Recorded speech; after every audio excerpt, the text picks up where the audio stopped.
Okay, well, those same people that say, yeah, but I live in a hot market. In a year, they're going to be the same people go, yeah, but John, it's such a down market. You don't understand. Okay, well, make up your mind. What do you want? You know? And so these 6 words that people come up with, if only, yeah, but what if, these are the words that stop them from pursuing their dreams. All right, guys, here we go now. It is time to unlock more doors to deals. We're real estate investors here. We're real estate agents here, and we all have one thing in common. We believe that we can. We can live the life of our purpose. We can create financial freedom. We can build a better life for those that we love, and we can live the life of our dreams. I don't care if you're trying to do your first deal or your 500th this year. You can get to the next level, and we're here to help. Welcome to Doors to Deals. I'm your host and founder, Jim Manning. Today's episode can be found on doorstodeals.com/014, and it's all about the pretty house business with guest John Jackson. John, for those of you that don't know, is really well known as an expert in the industry, and people even call him the King of Lease Options. He can be found on his website, leaseoptionclasses.com. I've had the opportunity to get to know John over the past couple of years, and every time I talk to him, there's always a good takeaway, and really I appreciate his friendship. The conversation starts out with some really good strategies about lease options. Then at the end, John goes into 6 phrases that hold people back. Understanding and replacing these 6 phrases with something more useful is a huge key to getting yourself to the next level, whether you're looking for that coveted first deal or even your 1,000th. So let's get started. So we have investors as well. So like our group's made up of agents, investors, and licensed investors as well. So, yep, we have both. Well, so this applies to investors and agents, is be the doctor. What do I mean? When you go to talk to a seller, whether it be on the phone or in person, too oftentimes people go at it as if they're pursuing the money. They're pursuing that commission, or they're pursuing the assignment fee they're going to make, or whatever that is. They're pursuing the money, and it gets them nervous, and it gets them not in the right mindset. You've got to be in the mindset of be the doctor. And what do I mean by that? You've got to act as if you're the doctor, and this homeowner, this seller, has a symptom. That symptom is they've got a property that is an issue. Maybe they're relocating. Maybe they've got to downsize, upsize, whatever. This house is an issue. And you've got to be the doctor and talk to them and figure out what are their symptoms? What is the situation? Are they relocating? Are they moving, going through a divorce? What is that? And be sympathetic, if you can, empathetic, on what their problem is. And then you write the prescription. And sometimes that prescription ideally is more than one solution. Maybe it is to list it. But at the same time, let's look at some other options. We can list it, and here's how that looks. We can also look to offer it as an owner, short-term owner finance. John, like as you're talking, it reminds me of there's a quote. Have you ever heard this quote before? Diagnosis without examination is a malpractice. I've never heard that, because those are a lot of 3-syllable words that that were 4-syllable. Wow. Diagnosis without examination is malpractice. But it makes so much sense. Like if a doctor, when you go into the doctor, what do? They pepper you with like 100 questions, right? So if you go into the doctor and they just say, oh, it looks, here's your medication. It looks like, just from looking at you, John, you're prettier than I am. And it looks like you have, a headache, so here's medication to help you with the headache. Right. I mean, what a dangerous way to run your business. That's malpractice. And without going through the examination process as an investor, it's the same exact thing. Like how do you know what solution that a person needs without asking them the right questions, without examining what their situation is? And that's exactly right. So like yesterday we had an owner that came to us, and it looked like it was going to be a lease purchase. Or lease option type opportunity, but as I dug in just a little bit more, found out some additional information, and realized that really taking over the payments was going to be better, and it was going to, because of the situation and where the house was. I had a contact down in that area that was going to be a better fit for that investor than for me. So yeah, I'm giving up potential money, or some of my potential money, but that's okay, because I realized I know the solution. I've got the prescription, and that prescription involves another investor that's going to be in a better situation to help them. So I love that, because what you're doing is you're really putting, what's best for the client first. And when you knew at this scenario, you just know that, hey, I'm not the best fit, so I have a relationship that is, so let me connect them. Yeah, we literally did the exact same thing yesterday on a tricky, weird, interesting deal that just was a little bit out of our box. And we have a network partner that it's in their box. So we said, hey, here you go. We're not their best fit for you. And people really get that. They really know that when, man, this person's really trying to take care of me. Yeah, people are going to sense that. If you walk into the house and say, "Oh, what a beautiful house! Oh, this is so great! I love what you've done in the kitchen, whatever." Well, who gives a crap? Who cares a crap if the kitchen looks nice? That's not the doctor's position. Is you got to go and say, "Hey, I love the house. It's great. What's going on?" And you can say, but too many times an agent walk in and go, "Oh, this is great," and really blow smoke up the rear, just trying to schmooze the owner and go, "Okay, here's the comps. Here's what we're going to list it at." And you sign this contract where you can't do a dang thing with this house for 6 months.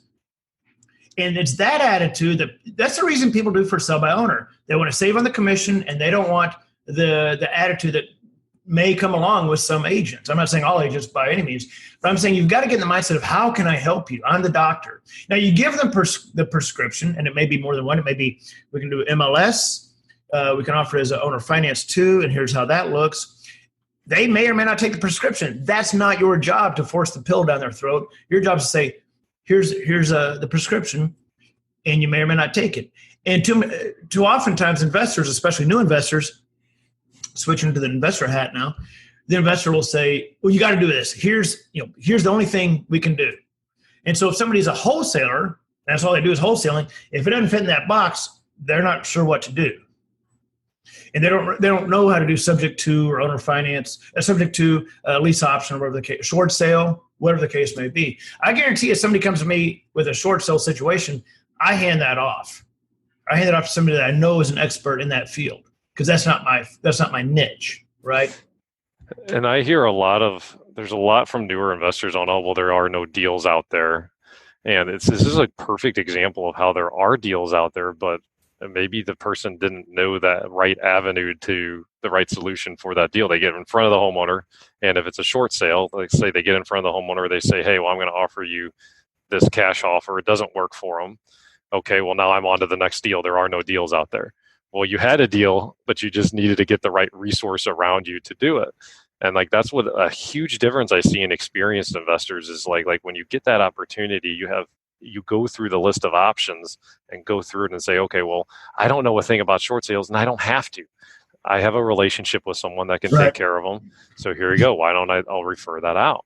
And that's a big deal. And then you just have people like, oh, well, I've been doing this for a year and I haven't done any deals yet because there aren't any deals out there. Well, there are the deals out there, and you probably even got in front of the deal. You just didn't take care of the person and match the right solution to what you're trying to do.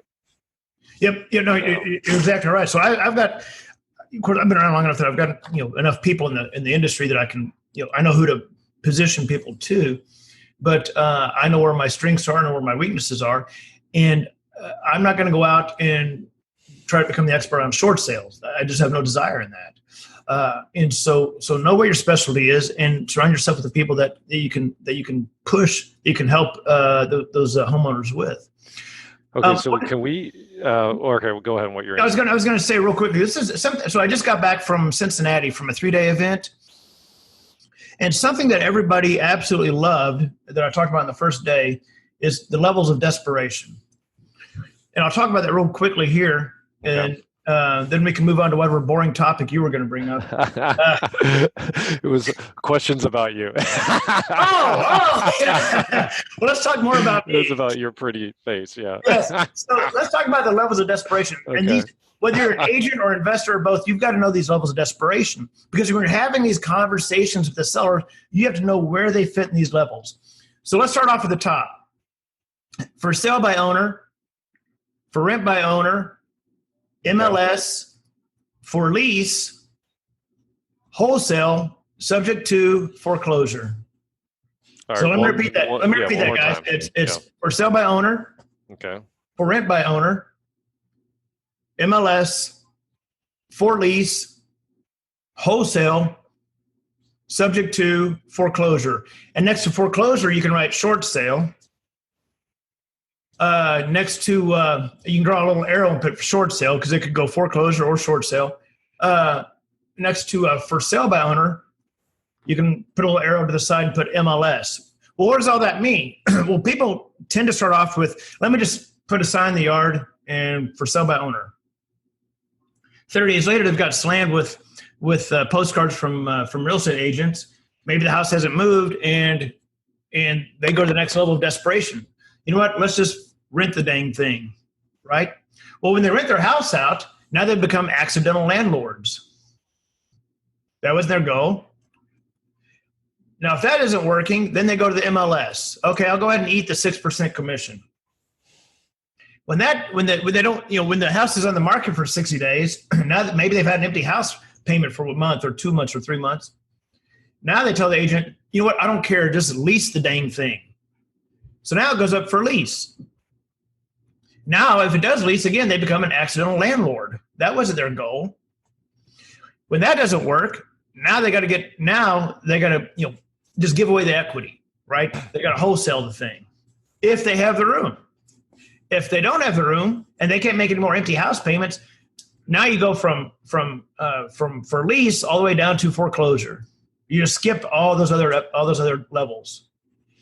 And so I say that because as an investor is talking to a homeowner and you're having this conversation and you're pulling information out of them and you're having that conversation, you're seeing where are they in those levels of desperation.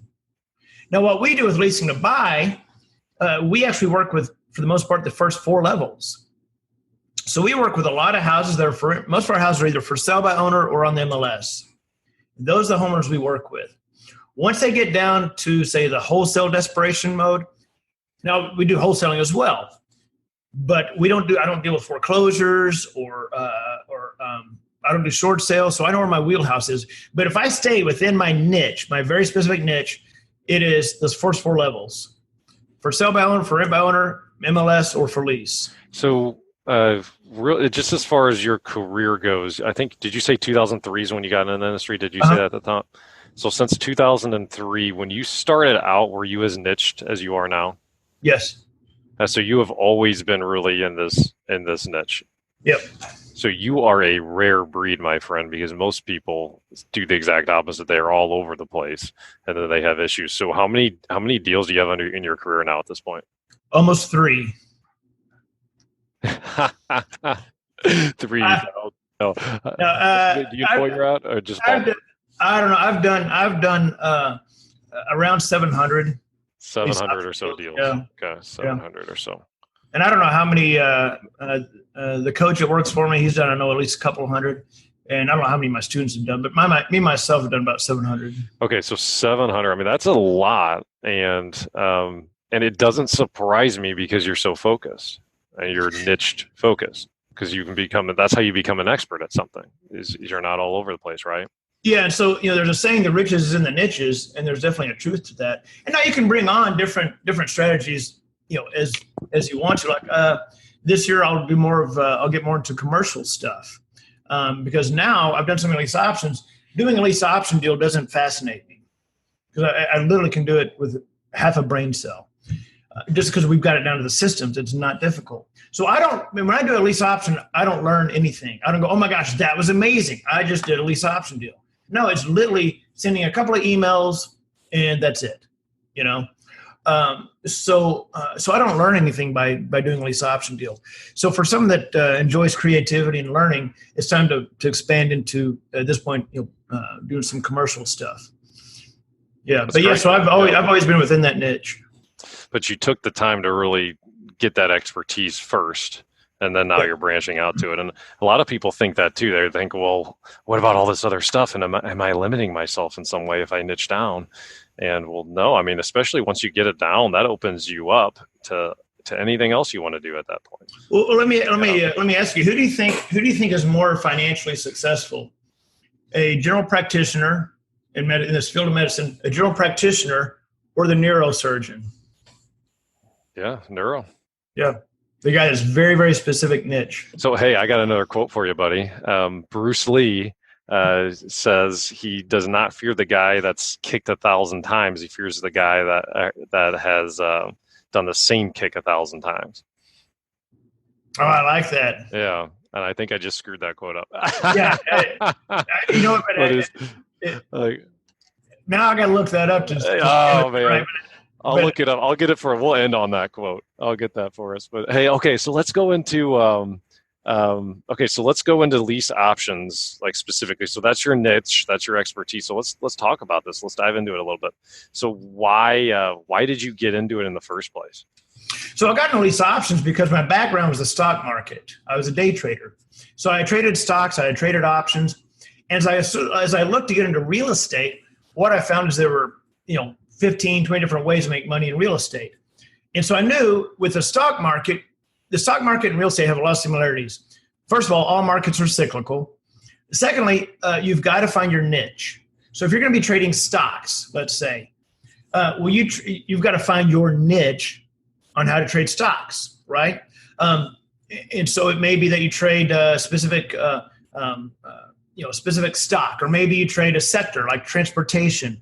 Maybe you do a trade that's a 3 or 5 day trade called a swing trade. Maybe you trade with an intraday, which is day trading. But you find your niche and you become very good at that. And so I knew I had to find my niche. Well, with real estate, I knew what an option was because I traded options already. So I knew in the stock market what it was. And so I was drawn to lease options.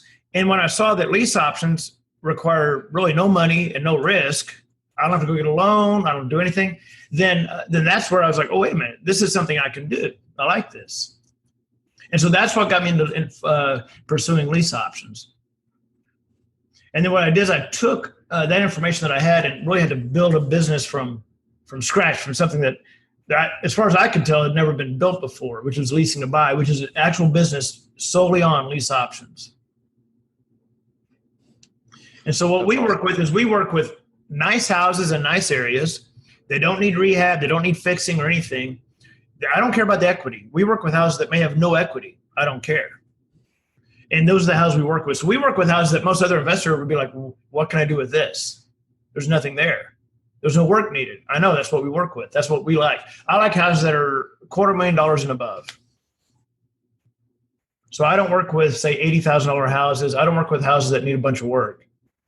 Okay, so tell me a little bit more about that 250 and above. Like, why did you try stuff below 250 earlier in your career? So talk to me a little bit about that. So when I was starting off and didn't know what I was doing, I would do any house anywhere, right? And what I found is that any issue I had came from houses that I probably shouldn't have been messing with. Like, say, a $100,000 house that probably had, some plumbing issues or whatever the case may be.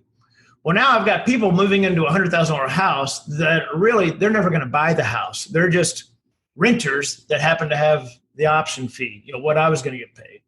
They move in the house. Now they've got this issue, that issue. They're calling me. The homeowner won't take care of it, whatever. It was just a disaster, right? So I started doing nicer and nicer houses. Well, when you're talking about, say, $250,000 nice house, move-in ready, the people now that are coming to me, because I'm only working with a very nice product, right? The people coming to me, the buyers coming to me, are a better quality people. They've owned 2 or 3 houses in their lifetime. They're not renters. They were just in a transition in their phase in their life where maybe they have been renting. Maybe they're renting a nice house, but they're renting a $250,000 home somewhere, right? But now they're ready to get into a house they can buy. And so I'm working with nice houses, nice areas, and nice people, good buyers. They just need a little bit of time to get some things in place. So when you combine those two, you've got a seamless, easy to run business. It's when you work with houses you shouldn't be working with and buyers you shouldn't be working with. You've got a bad house, bad buyer. That's a bad situation.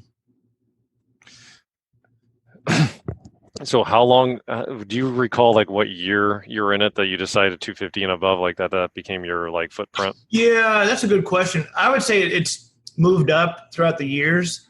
And so probably within the last 6-7 years, we've moved from 200, and I'll do a $200,000 house. It's not a hard stop, But below 250, 225 for sure. We're looking a little bit closer at, is this a house we want to work with? Is this a good fit? But it's gone up over the years. 100. Okay, we got to move up to 150. Okay, let's move that bar up a little bit. And keep in mind, Jim, and this is for everybody listening, it depends on what area of the United States you're in. Like we just brought on a student, an affiliate in the Green Bay area. Mm-hmm. Yeah. And so as we dive into these areas, these new areas that I'm not familiar with, we're seeing that there's other areas that maybe we move that bar down to say 160, 180. It depends on what that median price range is. So our median here is 180-ish, something like 186, something like that. What's your median? About 230, between 230 240. Yeah. Okay, so then that would go. So when here talk 250 is probably more like 180 to 200. Yeah. So in your area, that in my head, yeah. Okay. Yeah. So in your area, I would probably look at the 180 mark. Yeah. So as we go into new territories, we're going to look at each area individually and say, and so the criteria I use, the price I use here in Dallas Fort Worth is going to be different than Green Bay or Detroit or wherever the case may be. Okay. So when you do you want to kind of talk about a little bit on how you're structuring these deals? Going to that. So what we specialize is called lease option assignments. Okay. Some people call it wholesaling lease option. It's all the same thing. You're flipping paper is all you're doing. Now, as an agent, you can do this differently, but I was talking about how we structure it. We go in with homeowners that are they would like to get full price.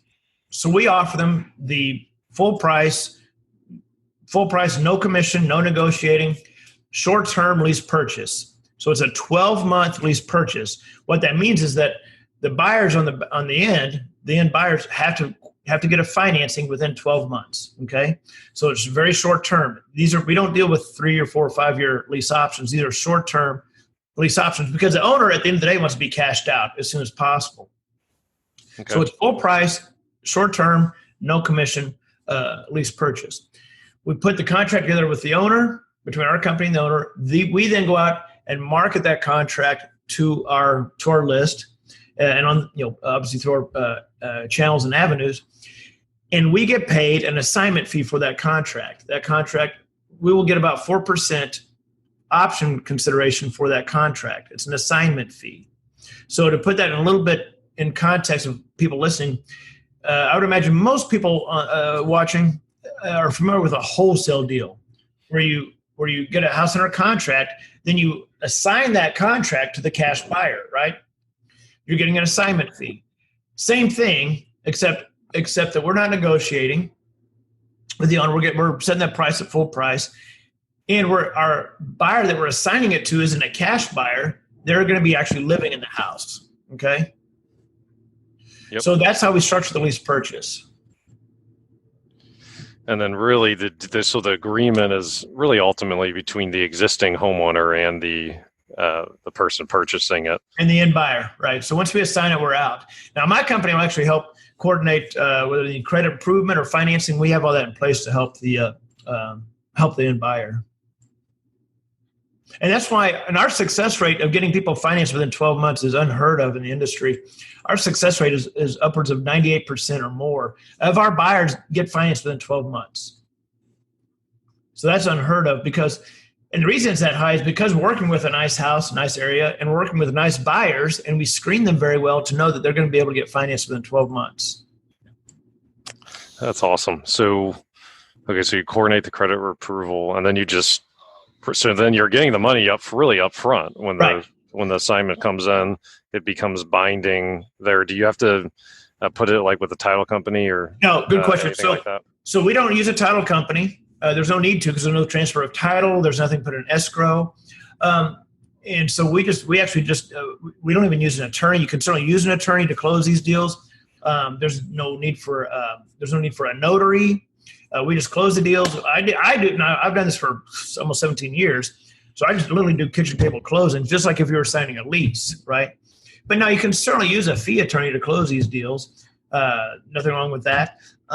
We don't use a title company or anything because there's no transfer of title until they go get financed.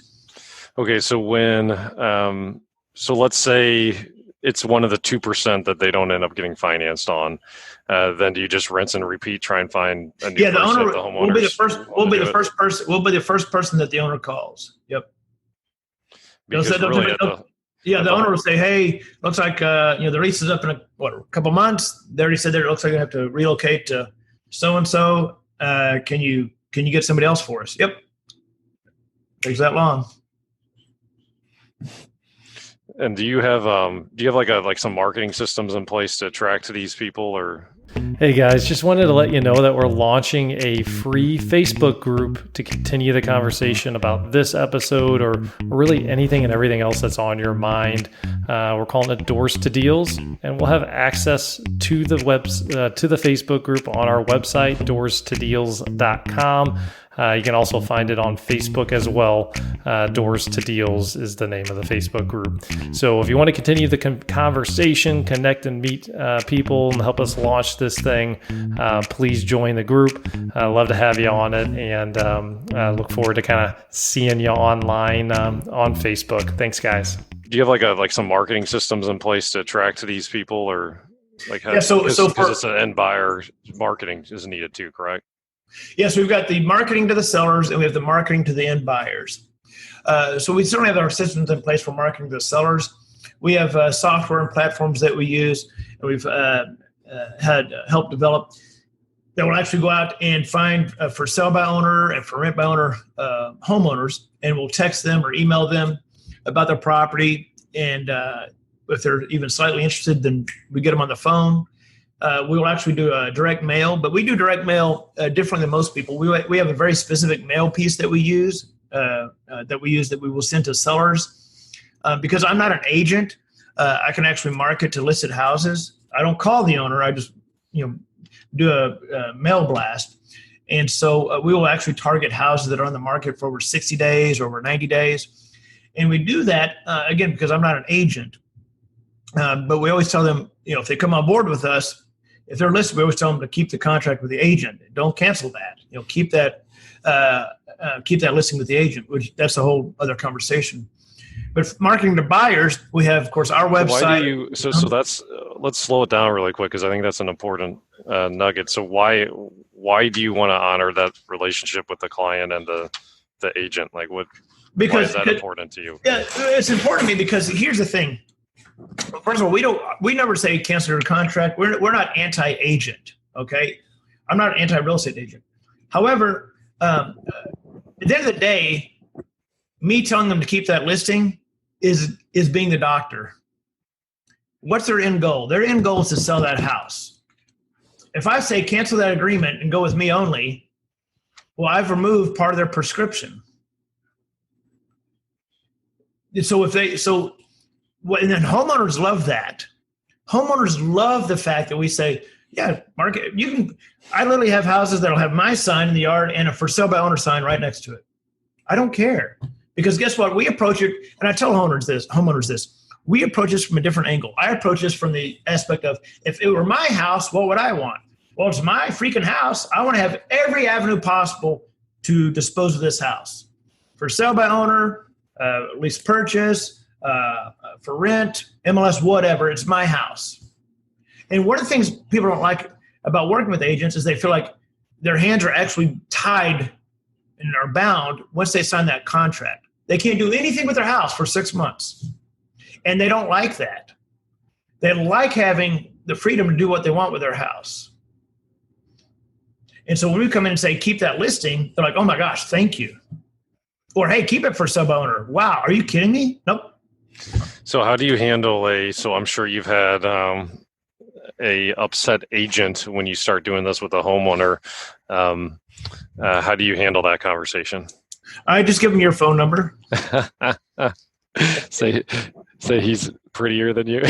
yeah. Call Jim. It's incredibly rare that happens. I mean, really? Incredibly rare. Like, I don't remember the last time I had a bad conversation. Because let's go down that road. On the rare, incredibly rare occasion that an agent will call me, they're just calling to find out, what do we do? Hey, my client got something in the mail. They want me to call you. How does that work? Well, here's how it works.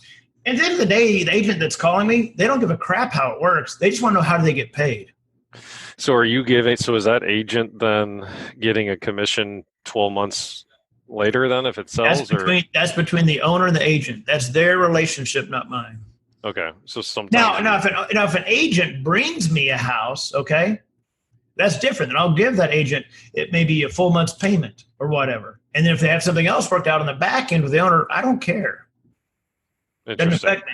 Doesn't affect me. So they can actually get paid some. If they bring me a house, they can get paid up front and at the back end. But yeah, so agents. There were when I first started doing direct mail, there were some agents that would call me totally mad, but I couldn't tell you the last time I had an agent call me mad. Because keep in mind, Jim, it's the homeowner calling me, not the agent. But on the occasion the agent calls me, they're just trying to figure out what we do, and if there's a fit. But at the end of the day, all they care about is how they're going to get paid. Okay, so then you take care of them there. Okay, cool. All right, so I kind of cut you off there. Let's pick up where you just were. So yes, then I think I was talking about marketing to the buyers. Yeah. And marketing to the buyers, we have, of course, our website. The internet obviously is our massive marketing. Believe it or not, one of our best marketing tools to buyers is actually our sign in the yard.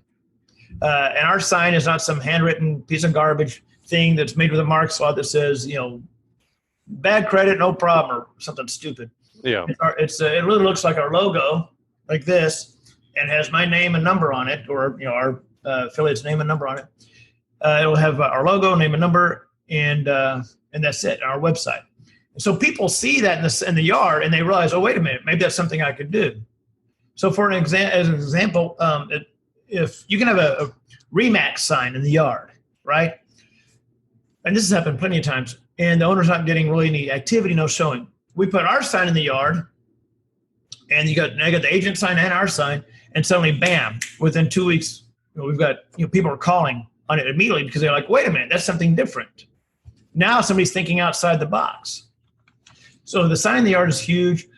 We will do some. We have websites we use. We have some Facebook marketplace that we do as well. Some pay-per-click. Marketing, whether you're marketing for, I don't care what you're marketing for, whether you're in real estate or marketing for something else, marketing comes down to creativity. That's why the marketing ad agencies get paid so much money. It's about creativity. And so I say that because you're always tweaking how you're marketing, trying to come up with new ideas. And so we're always tweaking the things that we do, the marketing we do. Right now we're about to test some Facebook ads. But it's always creativity and coming up with different ways to market the properties and market to sellers as well. So you probably used to use Craigslist Yes. back in the day. So Facebook's really replaced Craigslist on that. Yep. Okay. Yep. Yeah. So we'll still use Craigslist, but really most of the people come from our site or the other websites that are out there, or signs in the yard. Facebook is picking up steam though on our marketing. That's awesome. So let's go to so you said you have a 98% success rate. Mm-hmm. So that's like last year, I'm assuming, right? So this is assumption, correct me if I'm wrong. I'm assuming when you started out, you weren't at 98%. No, God, I don't know what I was. Yeah. So, okay. So what have you learned to get to that 98%? Like, what are you doing now that's differently than when you had started out? Well, you have to understand that all people are not good. I thought going into this business, all people were inherently good, but they're not. And so I've tightened up our screening process to where we look at an application the same way the lender is going to look at it. So we're pulling a tri-merge mortgage report, a credit report. I'm sorry. We're looking at debt to income. That's huge. Just because they have the down payment or the option fee, just because they have our fee, our assignment fee, that's great. But where do you fit into the grand scheme of things? Are you going to be able to buy this house or not? Yeah, and so we look at debt to income. We look at the scores, the overall file, and that makes a huge difference. So I actually will turn down more people than I approve. So it's 98% because you really know going into it And this is a real high likelihood of going through up front. Yep.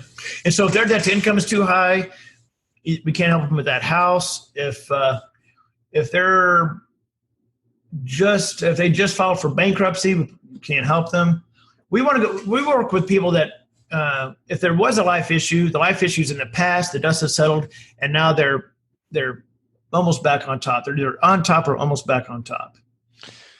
So what would be what's an example of someone that you worked with recently? We had someone that he had switched from W-2 to 1099 about back then it was like 12, 13 months previously. So he needed another year of 1099s to qualify. He had the income, he had the credit, but he couldn't qualify because he only had 1 year of self-employment. So we work with people that are self-employed, especially on higher end houses. Most of those people are self-employed. So people switching from W-2 to 1099 or vice versa, they're going to need some time. The lenders require that. And they're excited about it because, well, man, they can get in a house that they're going to live in. They know they're going to be able to afford it in a year, get out of rent. And Yep. now you're using, so there's a difference between a lease purchase and a rent to own. It's all, depending on how it's structured, it's basically the same. Now, someone out there may use a lease tied to an actual purchase agreement. But what we actually are doing is it's actually a lease option. You'll hear me say lease option or lease purchase, kind of mix the terms. But there is a true difference. There is a difference between a lease option, a lease with the option versus a lease with a purchase agreement. Now we just do the lease option because we can just simply assign everything over to the end buyer. So are they building principal every month, or are they? No. They're not building principal. They're not paying any interest. There's no note created on a lease option. Same thing on a lease purchase. There's no note created. They're not paying interest or anything. They're simply paying that monthly payment. So really, they're fully renting the property. Okay. Yes. Yeah. But they look at it from a different angle because they're in the process of buying the house. Our buyers actually get a home warranty on the house. So I mean, they feel like they're in the process because they are. That's awesome. So what else have we not covered on this? We got a few more minutes here. Let's see. What else do we need to get to? I think let's talk about why lease options are great for someone starting off in real estate. Okay, sure. So the reason they're great, there's different reasons why they're great for someone starting off in real estate, but again, it requires no capital. When I started this company, I had a $68 yard sign. That's all I needed. So I don't need to go get a loan. I'm not actually taking down the house. There's no risk. I don't need to know how much sheetrock costs. I don't need to know how much repairs cost because I'm not doing any repairs on the house, right? The house is move-in ready. So I don't need to know, all that stuff. No risk, no capital needed. And I'm working with nice houses, nice areas. And I'm working with homeowners that aren't being solicited by other investors, right? If you're a wholesaler and you're doing direct mail, everybody that you're sending direct mail to has already gotten 1,000 pieces of mail from other wholesalers. When I do direct mail, nobody sent this homeowner anything. And so again, you don't need a bunch of capital. You don't need capital to get into lease options. And there's no risk involved. So if you're getting started in real estate and you said, okay, I'm gonna do fix and flip. Well, guess what? It takes one fix and flip to go wrong and you're bankrupt. So that's why I like lease options. No capital, no risk, and nice houses. So your assignment fee, you said it's a 4%. So About if the 4%. purchase is $200,000, that's $8,000. About 8,000. Yeah. Yeah. I normally don't do anything less than 8,500, but yeah. So call it 8,000, 8,500 of the purchase price. Yeah. So this can add up pretty quick too, really. So when you do a deal, what's the timeline on a deal from a person raises their hand to talk to you about this to getting that assignment fee? So we'll get the house once we're in talks with a homeowner. We'll get the house under contract typically within a week because it's pretty straightforward. It's pretty simple. Once we have the house under contract, it takes us about 6 weeks, sometimes 8, with the marketing and find the right buyer, but normally within 60 days. So normally 60 days. Yep. So it's pretty quick turnaround time. Do you have is there any sort of incentive for you? So you said, so the 98% success rate, I'm sure you use the heck out of that when you're with the homeowner at the table. Is there any sort of incentive for you to have that 98% success rate? Because in some regard, let me finish this real quick, because in some regards, you're almost incentivized to have them not buy it, because then you could get another 4% assignment fee, right? So right. Like, is there any sort of benefit at the end of it when they go through, other than just you really took care of the homeowner, like the intrinsic value of that? It's a matter of, the incentive is that we want our success rate to be high. And so I certainly don't, if I purposely get someone in their house that I know is not going to be a fit, well, it could go horribly wrong. It's a lot more than just, hey, maybe I'll reload the house and get another 4%. No, it could go very wrong. And I don't want that. And so our success rate being high is why we've been A+ rated with the Better Business Bureau since 2004. And so to be in creative real estate and have that A+ rating is almost unheard of. How much do you get a lot of referrals from past clients, like with like a friend in a similar situation? Yeah. Or yeah, I do. And also, this came up when I was speaking a couple weeks ago. Most of the people that have ever worked for me as reps in different areas came through me. They came through my program as a seller or a buyer. And so because of the fact that our system works so well, and they see that this works, you're helping people and making money. But yeah, we get a lot of referrals, particularly from investors. Investors will tell other investors about us. So I'm just had a homeowner who has some investment properties down near Houston, and he already referred one person to us, and we haven't even wrapped up his house yet. But he sees that what we do works. So do you do more than one market then? Do you have multiple markets going? So I focus on, so my area is Dallas-Fort Worth. Okay. But because we've been spreading, we have other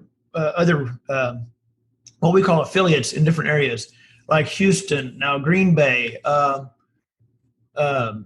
different areas in Texas, different areas. We just brought someone on board in Canada. All over the U.S. So it's going to continue to grow and grow. So we it doesn't matter where the house is. We've got boots on the ground that we can work with the house. Gotcha. And then you have the systems in place for it too. That's great, man. Yep. Yeah. That's fantastic. So what advice would you give yourself, like if you're brand new starting out, knowing everything that you know now, like what's like the most important thing that you would focus on? If you're brand new starting out? Yeah. Get a mentor. Okay. Why? Get a mentor that knows their business. They're actually doing deals. Never, ever, ever, and I'm saying this as a mentor, never, ever ask somebody that you respect and whose knowledge you respect, never ask them out to pick their brain over a cup of coffee. Because what you just did is you just diminished their value to $4.58. Hey, I know what you have is incredibly valuable, but your time isn't. How about if I spend $4.58 on a cup of coffee with you? If you don't have the money to pay a mentor, you've got time. And you better be willing to give up a lot of your time and do anything that mentor needs or asks for. Hey, you need me to, hey, I saw you're speaking at so-and-so in St. Louis. I tell you what, how about if I want to shadow you and help you any way I can. I know a guy that does video work up there. How about if I take care of the video work for your event? How about if I do this for you? How about if I help you at the event? Anything you need, let me be your gopher. I'll go get copies. Anything you need, let me help. Whatever it is, I'm just making up stuff. But the point is if you don't have the money to pay a mentor, you've got time. And you've got to be willing to give that up. Don't ask them to spend their time so you can buy them a $4.58 cup of coffee. So I love how it's coming from contribution, like that mindset, not just, okay, what can this person give me? Okay, what value can I provide in return? I love that. Absolutely. Yep. So if someone calls me and asks me, hey, can I pick your brain? No. You can't. I mean, if they quote unquote, if they bought me a cup of coffee and I spent 30 minutes with them, well, they're not going to use the information I give them in 30 minutes. They're not going to use anyway. Why is that? What do you think? Because they think because they're lazy.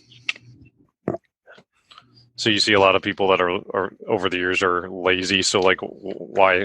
What do you think that is? Why do you think that is? They have zero idea what it takes to run a business. They have no idea the garbage that we go through to operate a business, and they don't want to have to deal with it. They just want the money, not the garbage.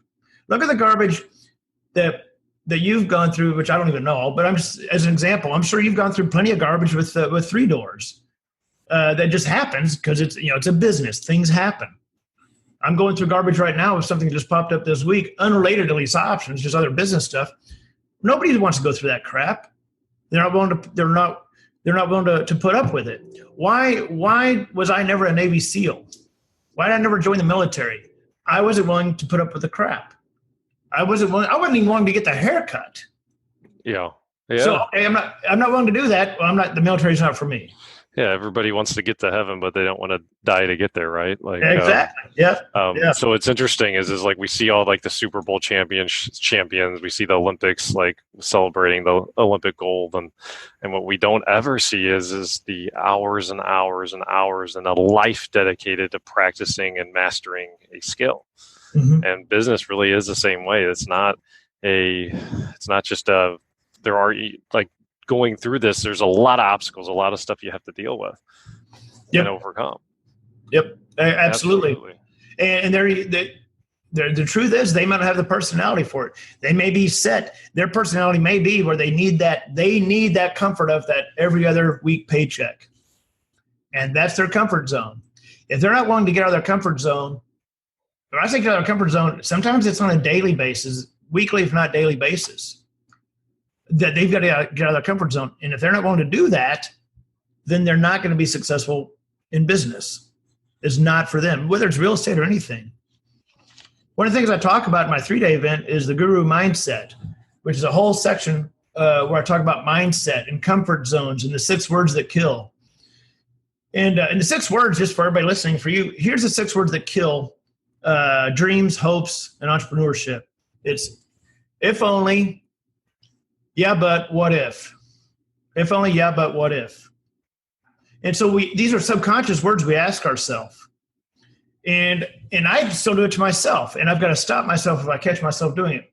Yeah, but fill in the blank. Yeah, but I'm so busy. Yeah, but I don't know anything about real estate.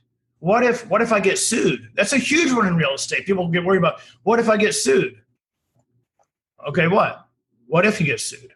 What if a homeowner gets mad? What if a homeowner says no? The scariest question is, what if a homeowner says yes? You're like, oh crap, now what do I do? And I talk about that story in my 3-day event about how I'd hang up on homeowners that say yes because I was like, I don't know what to tell you. But these 6 words, if only I knew more about real estate, if only I had the capital, if only I lived. Oh, there's a big one. I get this all the time. Yeah, but John. Yeah, but. You don't understand. You don't get it. I live in a hot market. Okay, well, those same people that say, yeah, but I live in a hot market. In a year, they're going to be the same people go, yeah, but John, it's such a down market.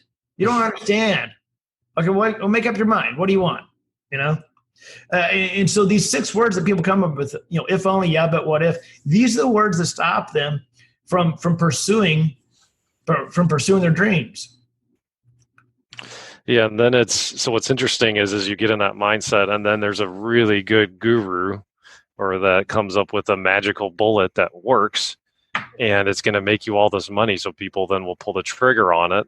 And if they don't conquer these internal issues and being comfortable with the uncomfortable, it does not matter what any trainer or any product that you can possibly ever have can teach you. If you can't master yourself first, it doesn't matter. Any of the X's and O's that can be taught, the success isn't going to be there, because everything you get to that first obstacle in a deal, you're going to be like, yeah, but this doesn't work for me. I'll go on to the next deal. Yep. Or, right. If in my 3-day event, I show the comfort zones, and I use real estate as my example, and I show the different levels of the different comfort zones of someone just starting off, and how they go all the way up. And what kills people, what gets them to the shiny object, is the very last level of comfort zone, which is BS marketing. That is where people fail. If I had time and had a whiteboard, well, I got a whiteboard, but where I can show you the levels of the comfort levels. And what happens with BS marketing is, and then how that cycle happens, how they do that shiny object. They go from wholesaling, they jack with it for a little bit, then they go rehab, then they go to note buying, then they do this and that, and how they just dabble in stuff. And at the end of the day, they get to a certain comfort level, and they're like, they sabotage themselves. And I say BS marketing because I've helped people before, gotten to a certain level, and when it comes to the marketing, I finally ask them, okay, what marketing have you done? I've told you to do this, this, and this. What'd you do? And they tell me what they've done. It was absolute BS marketing. They did exactly opposite of what I told them to do, and knowing it was going to fail, and they did it on purpose, knowing it was going to fail, so they could move on to the next thing. Well, yeah, I know you said to send out this many letters. I sent out this many, but hey, I saw this thing on Facebook the other day about note buying. Fill in the blank. It doesn't matter what it is. They go off to the next shiny object. So what's fascinating about that is like, when now it's time to get uncomfortable, I'm almost there. Oh, well, no, this is scary. So let me find that next object. Then I can start the cycle over. And then when I start to get uncomfortable, no, I'm going to the next thing. Start to get uncomfortable, no, I'm going to the next thing. And there's a saying that I'm not going to screw up like you screwed up yours. The saying that you gave me. I got it pulled up. We can end on it. Okay. Well, there's a saying that I do in the guru mindset. There's a saying, it is on the edge of destiny that you will be tried. It is on the edge of destiny that you will be tried. And so as we go through BS in life, and as we're through our business, and through our business, like I'm sure you have with your company, like I have with my company, it's horrible when you go through some of this crap. But you have to realize on the other side of this is destiny.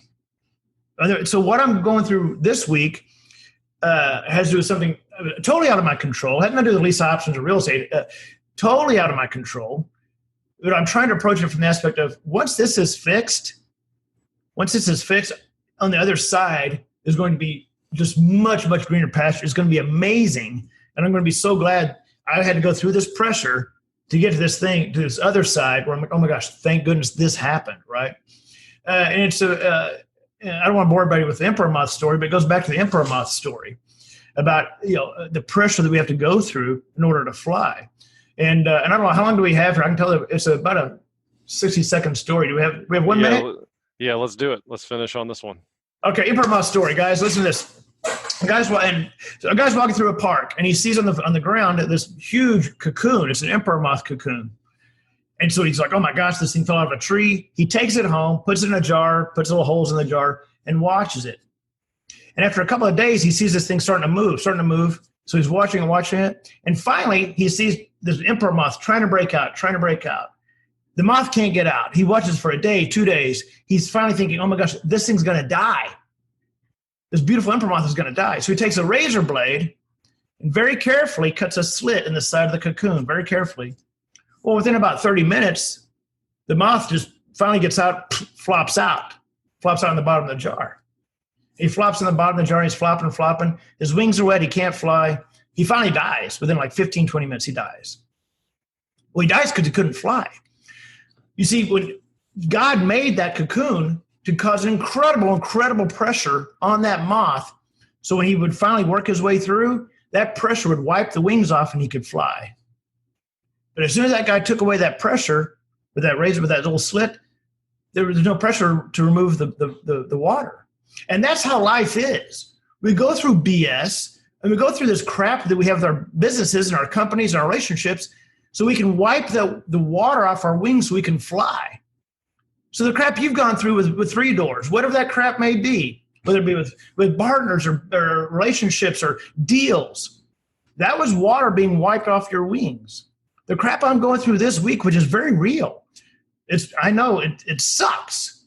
I don't know what the outcome is. I don't know if it sucks, but it's water being wiped off my wings. But it sucks when you're going through that cocoon, doesn't it, Jim? And it sucks. But on the other side of that, you can fly. And what I've found with this, to add to it, and not only does it absolutely suck, but in this entrepreneurial journey, like the end goal, the end destination of financial freedom and like making the money that you want, that's great.